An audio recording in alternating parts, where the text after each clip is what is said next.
Et votre invité aujourd'hui en direct sur Boursorama, c'est l'économiste Jacques Généreux. Bonjour. Bonjour. Ravi de vous avoir en direct avec nous sur Boursorama. Professeur d'économie à Sciences Po, le CV est à rallonge, économiste, co-responsable du programme de la France Insoumise et auteur des bonnes raisons de voter Mélenchon. Signé Jacques Généreux aux éditions Les Liens qui libèrent. C'est le monsieur économie, on peut dire comme ça, de Jean-Luc Mélenchon. Le débat d'hier soir, 3h30. Vous avez pensé quoi? Au début, c'était très sérieux, c'était calme, puis après, ça s'est animé, musclé, sans dérapage. Après, on parlera de l'économie, plus globalement déjà. On va y venir vite parce que ce qu'a dit M. Mastemberger sur ce débat était parfait. Donc, je souscris à tout ce qu'il a dit.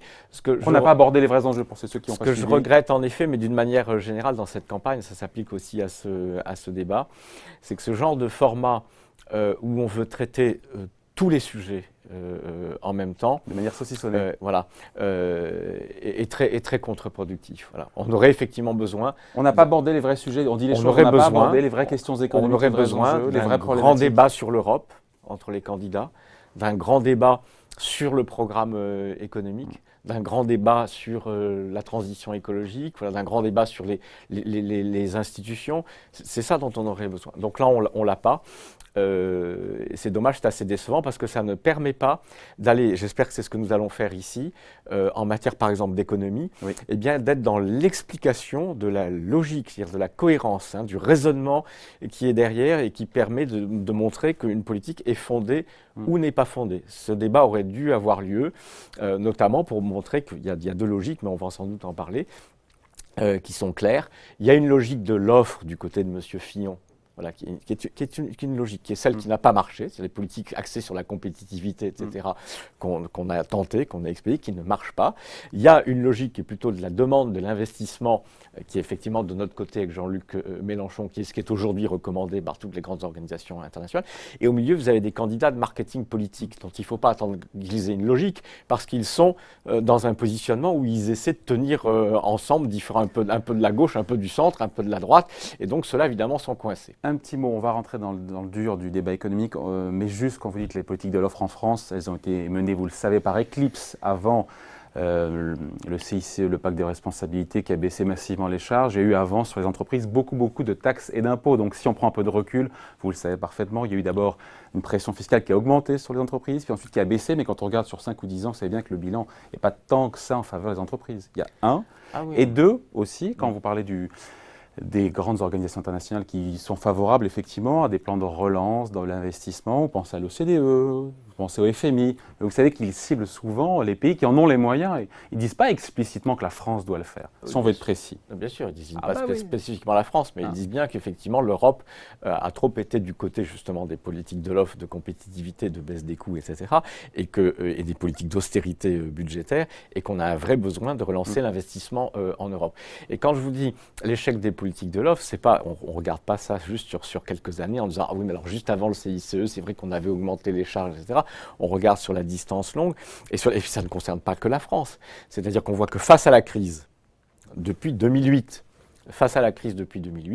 il y a eu effectivement une réaction, en particulier en Europe, très rapide, malheureusement à partir de 2010, qui s'est généralisé, qui a consisté à dire on donne la priorité à la rigueur budgétaire pour rester sur notre trajectoire de réduction des déficits publics. Et donc notre seule stratégie de relance, c'est une stratégie de relance par la baisse des coûts, par la compétitivité. Quand tout le monde le fait en même temps.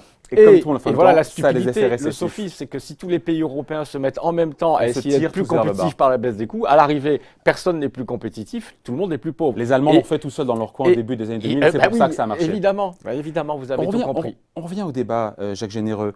On a quand même vu les grandes différences dans les positionnements des uns des autres. On voit bien qu'il y a un programme d'extrême droite, il y a un programme plus radical à gauche, il y a le programme de l'offre de François Fillon, plutôt centriste d'Emmanuel Macron avec un peu d'offre, un peu de demande. Là, pour le coup, sans rentrer en détail, on a quand même vu bien les projets de chacun en termes de positionnement. Ben non, parce que vous voyez, oui, d'accord, vous avez des positionnements, c'est-à-dire c'est comme quand vous rentrez dans un magasin, vous avez les marques, donc vous distinguez bien. Alors, ah oui, alors là c'est du bio, là c'est de la cochonnerie, ok, mais après, il y a quoi dedans? Non, ce qui n'est pas bio, voilà. Bon. Non, je fais pas ce genre de choses. Mais donc, en réalité, oui, on comprend, oui, en gros, il y a quand même des gens qui sont de gauche, des gens qui sont de droite. Bon.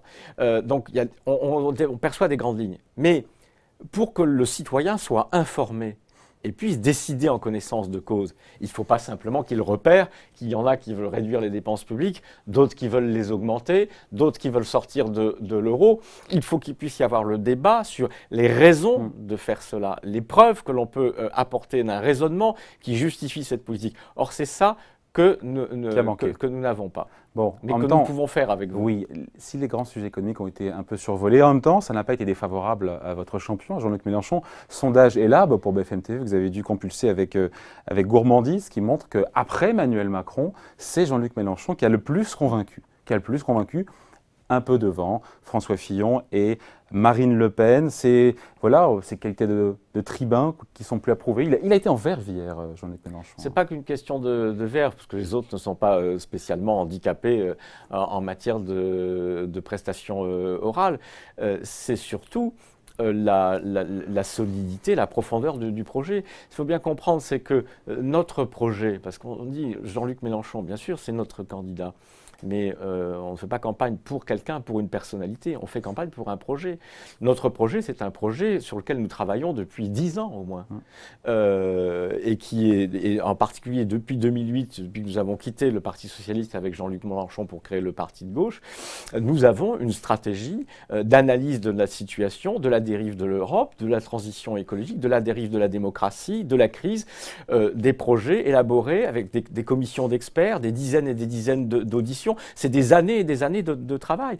Et donc, nous arrivons avec un projet. Nous sommes les seuls à avoir pu présenter un projet complet à l'automne, présenter un chiffrage complet dans une émission Internet de 5 heures. Alors que nous commençons seulement de découvrir ce que sont les programmes des uns et des autres. Justement. Et donc, la solidité, elle est là. Et donc, c'est pour ça, moi, je le dis à tous nos concitoyens, il faut se référer, justement, pas seulement au débat télévisé, c'est bien, il en faut, mais ça va trop vite. Il faut se référer aux écrits, aux autres publications, parce que là, les choses sont expliquées. On va rentrer dans le dur. Dernière question à propos d'Emmanuel Macron. Il a semblé, un peu hier soir, quand même un peu d'accord avec tout le monde.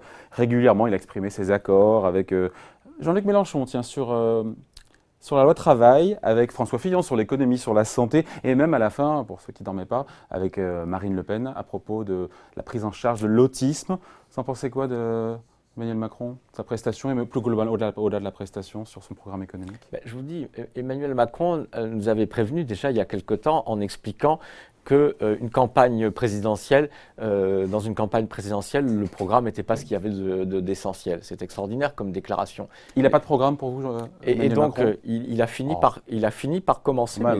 Il a fini par commencer à nous présenter une forme de la suppression de la taxe d'habitation pour 80% des ménages. C'est social, ça, comme Non, mais mesure. il nous fait du marketing centriste. Le chômage pour les indépendants. C'est-à-dire que, non, mais comprenez bien, par exemple, sur la question, qu'est-ce qu'on fait pour effacer l'effet de 8 ans de stagnation européenne et de récession dans certains pays dont nous payons le prix. Nous disons, il faut faire un plan de relance massif par l'investissement pour effacer les 3 points de chômage qu'on a pris uniquement, il en fait un petit plan, 50 milliards d'euros. Uniquement du fait de la récession et de la stagnation des politiques d'austérité. On met un terme à ces politiques d'austérité, on n'applique plus les normes budgétaires européennes et on relance. Ce sera très bien pour les entreprises, vous savez que pour les salariés, etc. Pays où il y a eu le moins d'austérité en Europe. Alors, vous savez ça. Mais peu importe, mais les faits sont là. Vous avez, avant la crise, un taux de chômage à 6,7%, 7%, après à 10%. Bon. Et une dette publique qui explose de presque 900 milliards. Bon. Donc si on l'avait fait, notre plan d'investissement et de relance de 100 milliards en vent, y compris en empruntant, on aurait évité 5 à 600 milliards de dettes supplémentaires et ces 3 points de chômage. Monsieur Macron, il nous dit quoi? Il nous dit, alors on prend un petit coup à gauche, parce que si je ne dis pas que je veux relancer l'activité, ça ne va pas passer. Alors je dis, je fais un plan d'investissement. Ah, pas 100 milliards, on va faire la moitié de Mélenchon. Alors 50 milliards. Mais à côté, dans ce programme, vous avez 60 milliards de baisse des dépenses publiques. Alors vous êtes doué en arithmétique.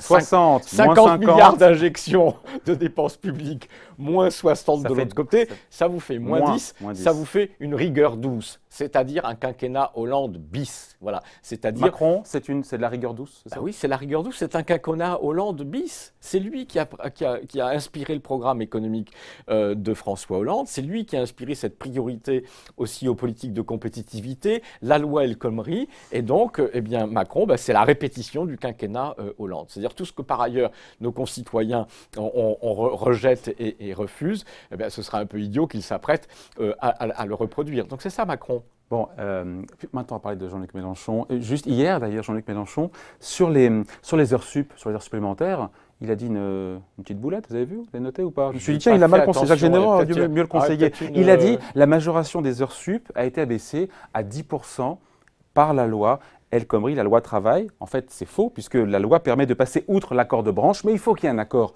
d'entreprise majoritaire. C'est pas automatique. Quand on écoute Jean-Luc Mélenchon, il dit qu'il faut lui dire. Une petite maladresse, c'est pas bien grave. Ce qui compte, c'est le fond. Alors, sur le fond, justement, en gros, le programme de Jean-Luc Mélenchon, là, on va voir maintenant du spécial Mélenchon, en gros, il est basé sur la hausse de la dépense publique, qui est assumée selon vous.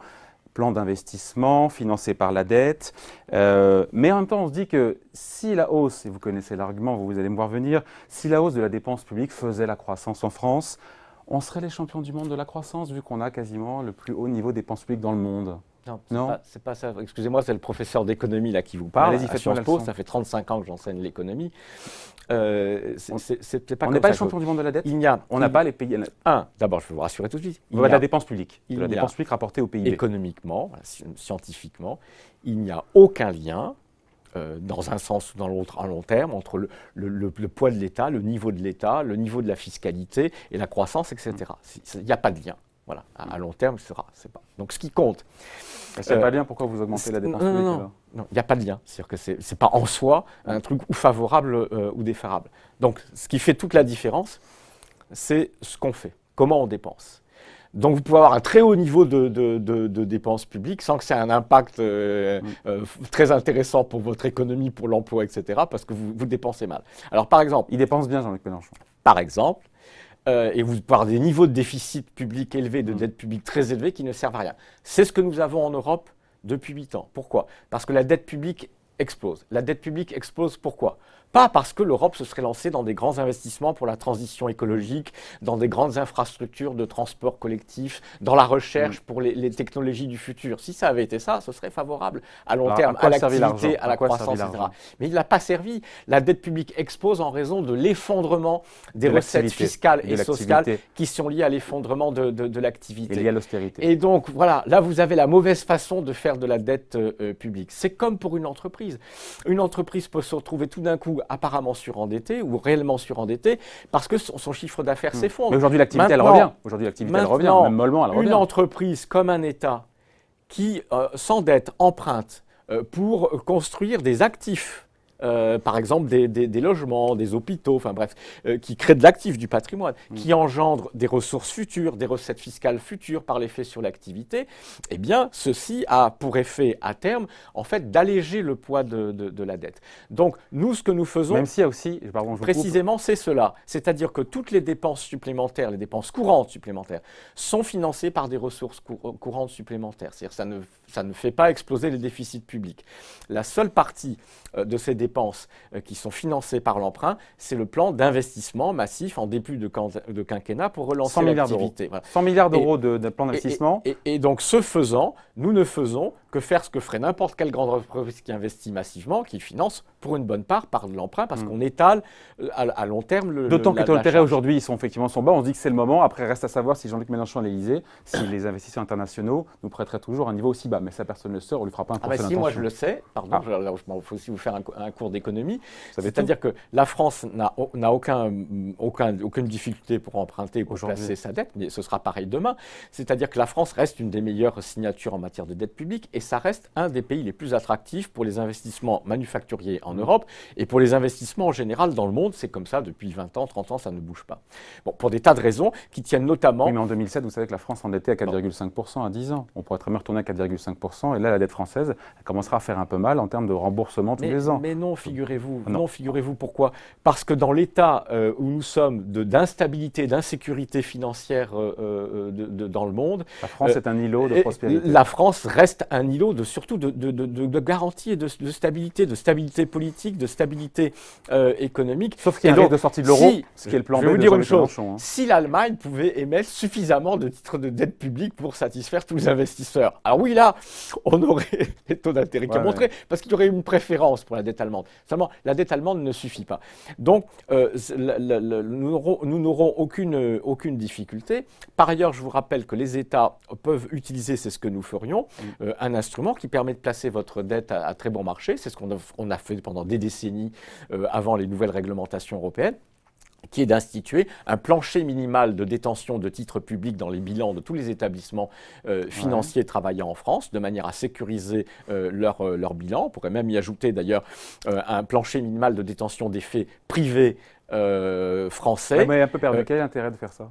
L'intérêt de faire ça, c'est que une banque doit détenir au moins X% de son actif, de son bilan, pardon, en titre de la dette publique française. Votre dette publique française, elle est placée automatiquement. Mais les banques françaises, comme les assureurs, sont déjà bien gavées de dettes françaises. Vous savez, au travers de l'assurance vie, elles ont ce qu'il faut déjà. Donc ceci fait mécaniquement abaisser le taux d'intérêt. Ouais. Voilà. Sauf que si les banques, les assureurs ont encore plus de dettes françaises, publiques françaises, vous créez un lien entre justement lien très fort entre si la France va moins bien et les banques françaises vont moins bien et inversement. Mais la France ne risque pas d'aller moins bien, elle ira forcément mieux. Si vous avez une économie qui est relancée, c'est-à-dire que, alors que tous les autres pays sont dans une politique de stagnation et de rigueur plus ou moins douce, si la France prend les mesures que nous prenons, qui sont celles qui sont recommandées pour l'ensemble de l'Europe, c'est-à-dire l'investissement public, la relance de l'activité, eh bien on verra que la France a une croissance qui repart, et de la bonne manière, par l'investissement. Et donc c'est d'ailleurs de rassurer à long terme les investisseurs en disant au moins ce pays, il est à l'abri de la récession. Et en plus, comme nous prendrions des mesures de régulation financière pour laisser circuler librement toute la finance qui est utile aux entreprises et pour pénaliser ou empêcher la finance strictement spéculative, les produits financiers toxiques qui sont fauteurs de crise. Ce serait un facteur supplémentaire de stabilité financière et d'attraction pour les vrais investisseurs. Mais en même temps, on est aussi, Jacques Généreux, dans un monde ouvert. Et quand on fait une politique de relance, même si la vôtre est beaucoup centrée sur les infrastructures et pas seulement sur des aides sociales et fiscales pour les particuliers, on sait qu'on relance aussi les autres pays. Vous le savez, on est bien documenté, il n'y a pas d'idéologie. Quand on fait, alors c'est Patrick Artus, vous connaissez Patrick Artus, directeur de la recherche chez Natixis, qui dit que pour 100 € de demande interne en plus, on fabrique, ça se traduit par 70 € d'importation. On relance les voisins. Vous souhaitez que l'argent public français serve à relancer les petits copains, les voisins européens? Oui, mais là, il parle de consommation.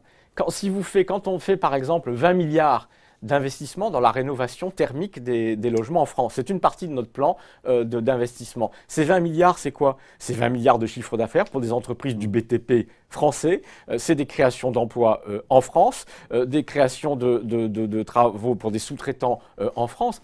C'est pareil pour à peu près tout. Donc il ne faut pas dire n'importe quoi. Bien sûr, si on distribue pour 100 milliards de chèques à des Français, il y en a la moitié qui va partir pour acheter des baskets chinoises.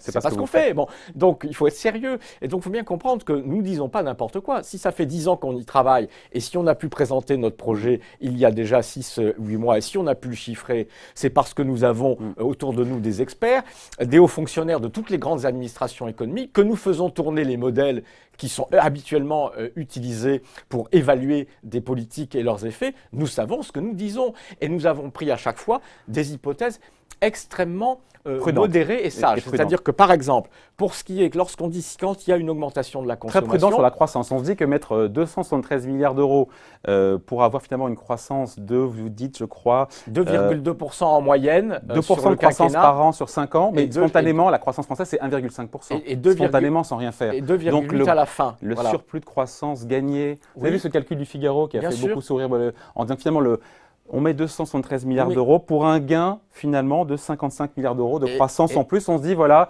ça fait beaucoup d'argent dépensé pour un résultat qui est assez maigre. Il y avait cette image du marteau-pilon pour écraser une mouche. Pardon, c'est pas encore une ânerie économique parce que c'est justement ça qui manque. C'est-à-dire que quand vous avez 1,4% de croissance par an, vous ne mordez pas sur le chômage. Il faut au moins 1,3 pour être juste à l'équilibre compte tenu de l'augmentation de la population active. Même si la croissance est enrichie en emploi, on l'a vu sur 2016. Donc si on reste pendant 5 ans à 1,3, 1,4, on ne fait pas baisser le chômage. Et donc le fait de passer de 1,4 à 2, 2,2 de manière durable. C'est ça qui fait que en 5 ans, vous passez de 10% de chômage à 6,5%. Et c'est ça qui compte. C'est ça qui est essentiel. Donc non, on est des gens très sérieux.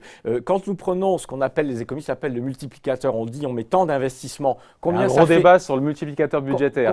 C'est chaque euro d'argent public en plus, quel impact sur combien ça fait à terme, à total, sur l'activité en plus. Le FMI... Vous l'avez très gonflé, vous l'avez vachement gonflé votre multiplicateur. Entre 2 et 3. Pas du tout, au contraire. Le FMI dit que c'est entre 2 et 3. En phase de récession. Ça peut être 3. Entre 2 et 3 en phase de récession. Il faut être précis. Mais vous ne me laissez pas terminer mes phrases, donc je vais être plus précis que vous.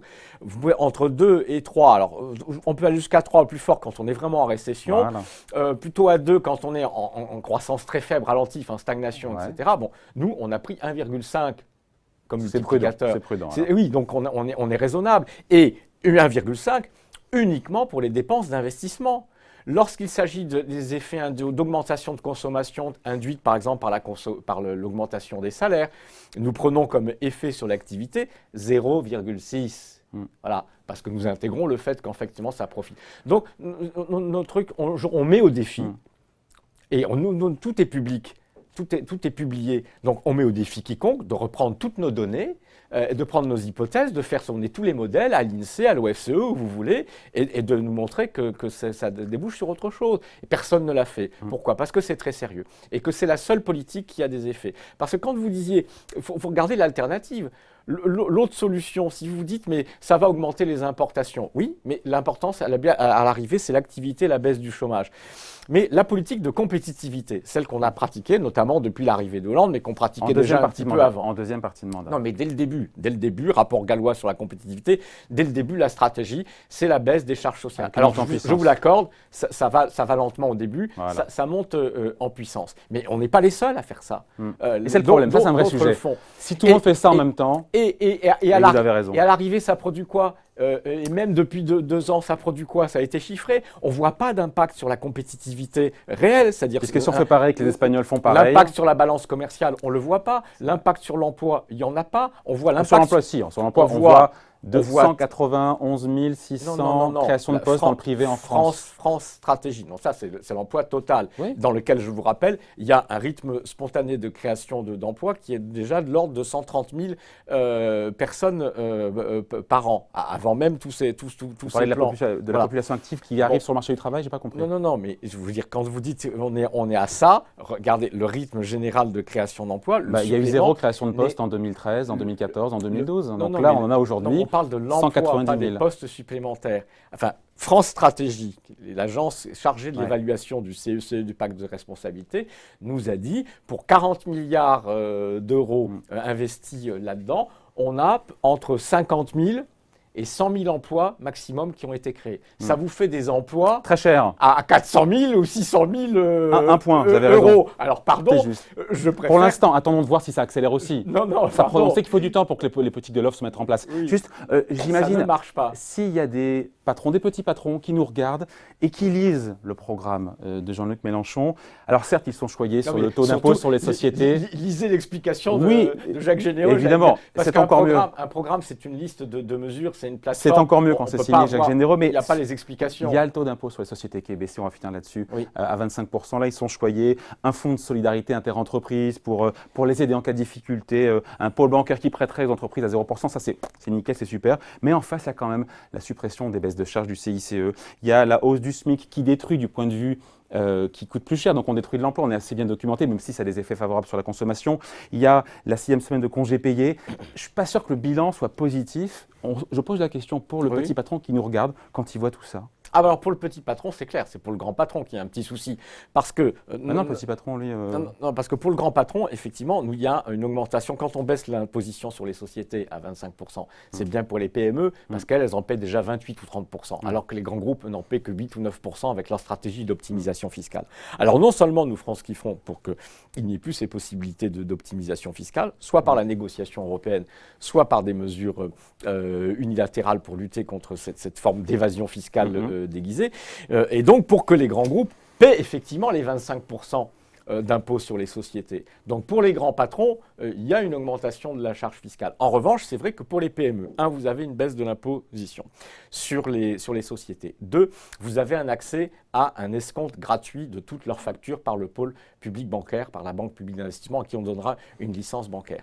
Notamment pour qu'ils ne servent pas de banquiers pour des grands groupes dont ils sont les sous-traitants et qu'ils les payent au bout de 60 jours, 90 jours. C'est un vrai sujet, ça. Qui met en difficulté beaucoup d'entreprises françaises. C'est des milliards et des milliards de charges financières pour les PME. Ouais. Vous effacez ça. Vous effacez une partie de l'impôt sur les sociétés. La 6e semaine des congés payés, la fin des baisses de charges. Et vous les placez dans une économie qui, est à nouveau en croissance, qui redémarre par la relance intérieure de l'investissement et par des biais qui sont, comme vous le savez, quand on relance le bâtiment, le logement public, et toutes ces infrastructures, ça a des effets d'entraînement très très forts sur l'ensemble de l'économie. Ils se retrouvent dans une économie en croissance où les carnets de commandes reviennent. Et donc tout ceci, et les baisses des charges, compensent très très largement une partie, effectivement, notamment de la charge supplémentaire sur le salaire. Mais j'ajoute que, et c'est tous les détails qu'on ne peut pas mettre forcément dans une plateforme, mais notre projet, il est à peu près le même que depuis 2008, il est actualisé. Nous avons, et je renvoie les gens aux documents de l'époque, nous avons chiffré et évalué le coût, notamment pour les PME, de l'augmentation du salaire minimum.